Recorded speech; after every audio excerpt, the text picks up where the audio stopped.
concise history of Prophet Muhammad sallallahu alaihi wasallam. Battle of Uhad, chapter 8.2b. Please note that this presentation is the continuation of chapter 8.2a. The identity of the wounded in Battle of Uhud.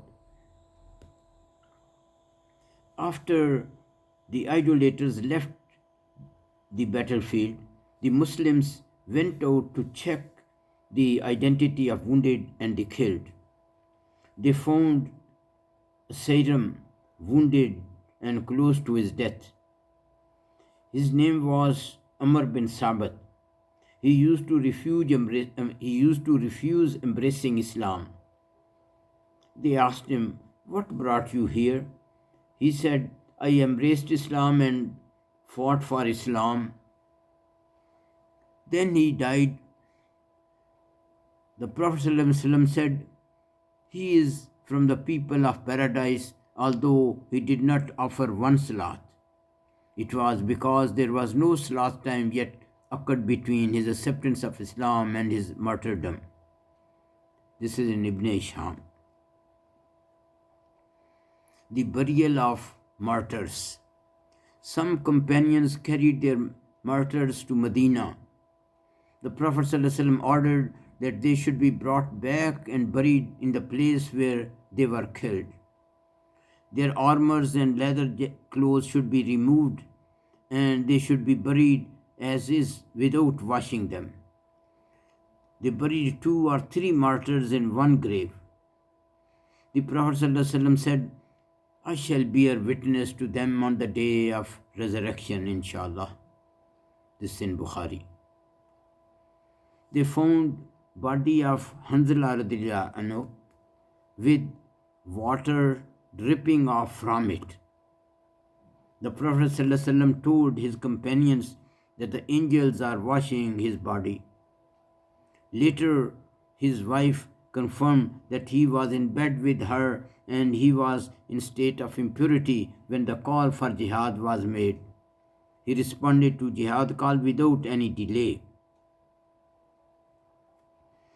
Hamza radhiyallahu anhu was buried with Abdullah bin Jahsh radhiyallahu anhu, who was his nephew as well as his foster brother. No shroud or coffin long enough was available to cover the body of Hamza radhiyallahu anhu except a white darkish sheet. When they covered his head with it, the feet were exposed. Similarly, when they covered his feet, his head was revealed. Finally, they covered his head with it and put some grass called azkhar to cover his feet. Similarly, a sheet and some grass were used as a shroud for Musab bin Umair radhiyallahu anhu, as mentioned in Bukhari. Supplication by the Prophet sallallahu alaihi wasallam. The Prophet sallallahu alaihi wasallam asked his companions to stand behind him in rows to join in this supplication. The Prophet said, "O Allah, all praise are due to you alone. O Allah, no one can withhold what you grant, and no one can grant what you withhold. No one can guide whom you make go astray, and no one can make him go astray whom you guide. No one can grant provision you have withheld, and no one can withhold what you grant. No one can be near what you choose, and no one can be near what you choose to be at a distance, and no one can push it into distant what you bring near.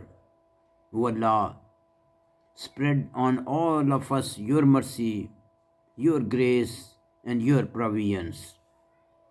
O Allah, I beg you to grant me permanent bliss, which neither changes nor disappears. O Allah, I seek your help in our hardships and ask you for peace and security in awe and terror. I seek your refuge from the evil of what you have granted us and from the evil of what you have not granted us. O Allah, make us love faith and make it pleasant and beloved to us. Make disbelief, wrongdoing, and disobedience detestable to us. Make us those who are rightly guided. O Allah, make us Muslims and cause us to die as Muslims, and make us join with the righteous but not with the disgraced and misled one. O Allah, punish those disbelievers whom you gave book. O Allah, the author of the truth. This is in Bukhari. In this battle, 70 Muslims were martyred, 65 from Ansar, 4 Muhajirin, and 1 Jew who fought on behalf of Muslims. According to Ibn Ishaq, 22 disbelievers were killed, although some historians mention that they were 37. Allah knows best. No Muslim was taken as prisoner. One disbeliever was captured as prisoner. His name was Abu Uzza.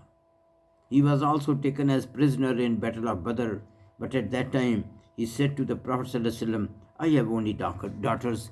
There is no one to take care of them. Please take pity on me and release me. He was also a famous poet. The Prophet released him in Battle of Badr, with the condition that he will not compose and recite poems against Islam and Muslims in the future. However, by insistence of Abu Sufyan, he composed and recited such poems against Islam and Muslims before the Battle of Uhad, and also took part in this battle. His head was therefore cut off due to his dishonesty and breaking the promise. Prophet's return to Medina.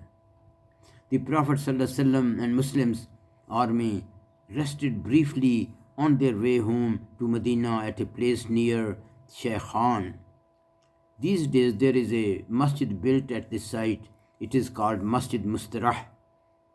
And this part of Medina city is also called Mustarah, which means resting place. It is located 300 meters from Masjid Shaykhan and is one of the places of attraction for the visitors of Medina. On the way back to Medina, the Prophet ﷺ came across several relatives of the martyrs who demonstrated matchless examples of love and devotion. For example, he met Hamna bint Jahsh radiyallahu anha and informed her about her brother Abdullah. She recited Inna lillahi wa inna ilayhi raji'un and prayed for him. Then he informed her about her maternal uncle Hamza, and she did the same. Then the Prophet ﷺ informed her about her husband Mus'ab bin Umair radiyallahu anhu, and she cried very bitterly. The Prophet ﷺ said, there is a special relation between husband and wife. This is given in Ibn Hisham. Similarly, the Prophet ﷺ came across a lady from Banu Dinar tribe. The people informed her about the martyrdom of her husband, her brother, and her father. She asked, what about the Prophet ﷺ? They informed that he is fine. She asked, is it possible to see his face? They pointed out toward the Prophet ﷺ. When she saw him from the distance, she said, when he is there, all other hardships are not worth mention. This is in also Ibn Hisham. After a short while, the mother of Sa'd bin Mu'az came to the Prophet ﷺ when he was holding the rein of the horse of the Prophet ﷺ. The Prophet ﷺ informed her about the martyrdom of her son, Umar bin Mu'az. She said, so long as I see you safe, I forget all my misfortunes. The Prophet ﷺ reached Medina on the 7th of Shawwal, 3rd Hijrah, in the evening. Lot of precautions were taken during the night, and the Prophet pondered over the whole situation. There was a good possibility that the enemy may come back and attack Medina. Hence, the Prophet ﷺ decided to pursue the enemy with the participants. The Prophet ﷺ decided to pursue the enemy with the participants of Battle of Uhad only during the Ghazwa Hamra al-Asad. Inshallah, this topic will continue continue in the next presentation. ربنا تقبل منا إنك أنت السميع العليم وتب علينا إنك أنت التواب الرحيم.